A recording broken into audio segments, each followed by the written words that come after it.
смотрите новости. В студии Надежда Саханская. Здравствуйте. Главные темы этого утра. Когда мудро потратить искусство? Правительство России внесло в Государственную Думу проект федерального бюджета страны на 2022-2024 годы. Для дополнительной безопасности в Якутии усилены меры по противодействию распространения новой коронавирусной инфекции. Созданные человеком природные территории. В ближайшие годы на реке Амга появится охраняемый парк и 2 заповедника. Правительство России внесло в Государственную Думу проект федерального бюджета страны на 2022-2024 годы. В приоритете будет, безусловно, исполнение социальных обязательств перед гражданами, поручений президента и решений, озвученных им в ходе посланий Федеральному собранию. Это, в частности, адресная поддержка семей с детьми, выплата пособий беременным женщинам, испытывающим материальные трудности, проведение углубленной диспансеризации, реализация программ медицинской реабилитации. Согласно проекту, в следующие 2 года бюджет будет профицитным, указывают в правительстве. Однако ожидаемый объем профицита скорректирован вслед за ростом расходов.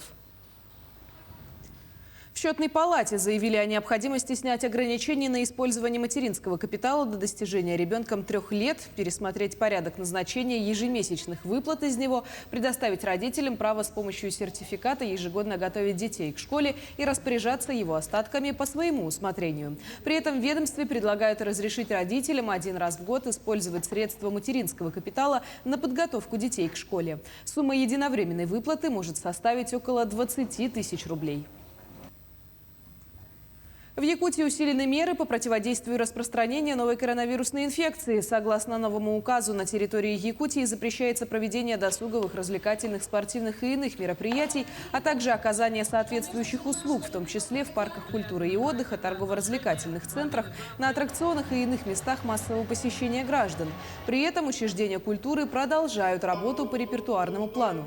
Музеи, выставочные залы и иные организации для посещения граждан. Объекты спорта для населения также продолжают работать при соблюдении всех профилактических мер масочного режима. Отметим, что ограничительные меры по COVID-19 будут действовать до конца октября. А вот власти Москвы пока не планируют вводить новые ограничения по коронавирусу. Теперь всем пациентам с симптомами ОРВИ в обязательном порядке будет проводиться экспресс-тестирование на антиген COVID-19. Положительный результат будет считаться подтвержденным случаем заболевания, и таким пациентам сразу будет определена схема лечения и выданы лекарственные препараты, а также согласие на самоизоляцию. Такой подход позволяет оперативно поставить диагноз, а значит в тот же день приступить к лечению, что критически важно при коронавирусе. Новые правила начнут действовать с 1 октября.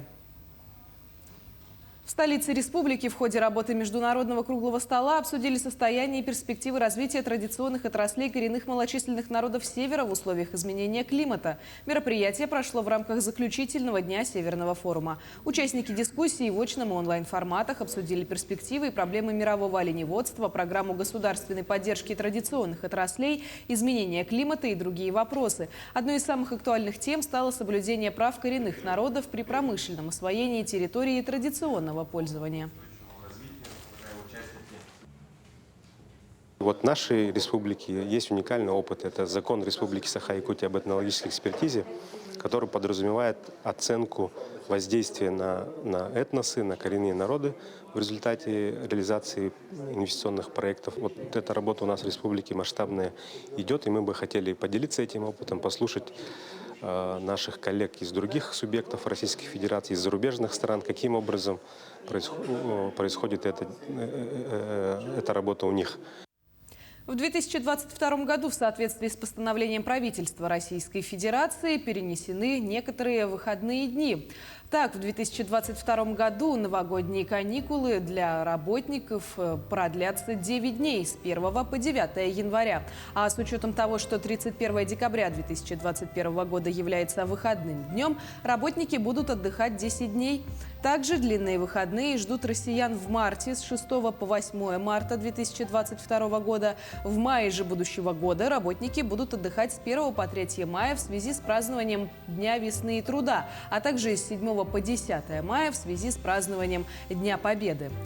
В Выходные в связи с Днем России продлятся с 11 по 13 июня 2022 года, в связи с Днем народного единства с 4 по 6 ноября 2022 года. Центр «Мой бизнес» помогает самозанятым бесплатно сделать фотоконтент своей продукции. Это одна из многих мер поддержки, которую с лета этого года Центр оказывает всем желающим предпринимателям. Продолжит Саргалана Неустроева. Свой небольшой цех по производству кондитерских изделий Чита Артемьевых открыла 2 года назад. Пандемию пережили спокойно. Свою продукцию они реализуют в сети Instagram. Однако продвижением бизнеса семья занималась самостоятельно. Все фото и видеопосты делали с телефона. Между тем, профессиональная рекламная фотосессия помогла значительно увеличить охваты и привлечь новых клиентов. Это очень важная услуга, потому что сейчас вообще контент играет важную роль в продвижении. Все продажи, потому что идут через Instagram, конкретно у нас. И мы очень благодарны Центру «Мой бизнес» и Министерству предпринимательства за такую классную услугу. Работает над созданием фото или видео целая команда. Это и продюсер, и менеджер, и, конечно же, сам фотограф. При этом проведение съемки не обязательно в студии. При желании специалисты приедут в удобное для вас место. Предприниматель на руки получает готовые фотографии для размещения на маркетплейсах. Понятно, что эти фотографии не предназначены только для того, чтобы публиковать их в определенных каких-то там, на каких-то ресурсах и так далее. Да? Можно использовать для баннерной печати, можно использовать для каталожки, можно использовать в Instagram, да, как многие любят делать.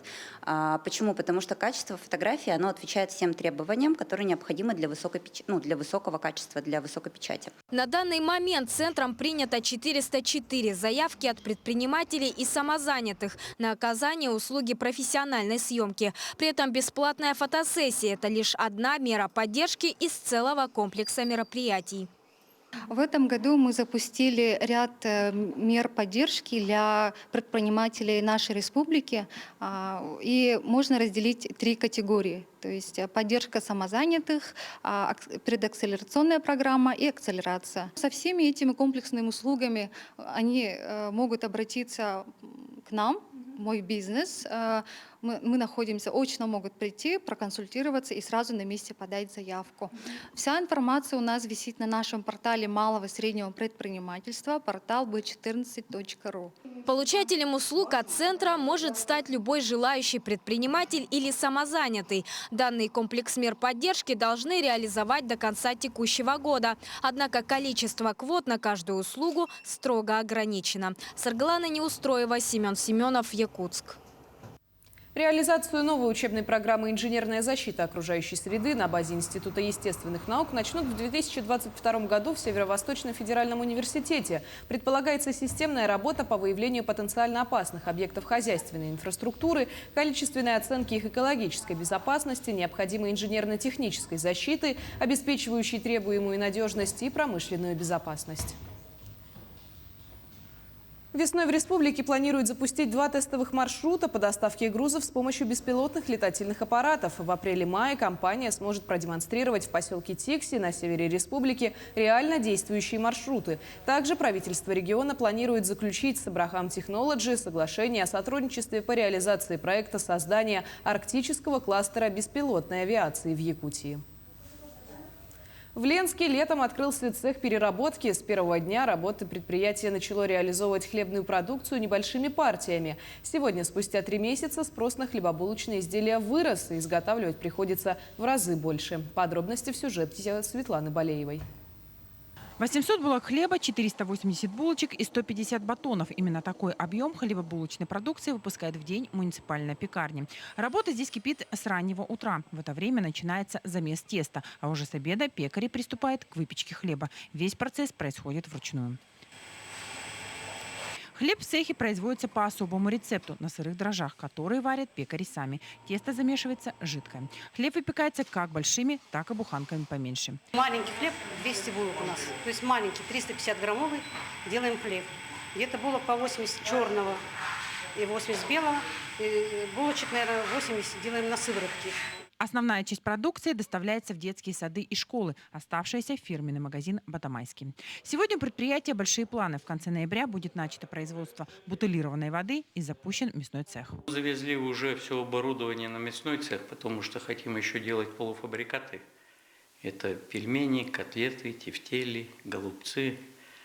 Ну, пельмени, естественно, будут с заморозкой, а вот котлеты и тефтели, и там, что прочее, что не надо морозить, мы хотим делать, вечером делать, а утром реализовать через магазин. Ночью охлаждать, чтобы они были охлажденные. Спрос на хлебобулочную продукцию, производимую в муниципальной пекарне, превышает ее производство. Поэтому в планах у предприятия приобретение еще одной пекарни. С ее покупкой появится возможность выйти на более серьезные объемы, ежедневно выпускать более 2000 булок хлеба и расширить ассортимент продукции. Светлана Балеева, Виталий Андреев, Ленск.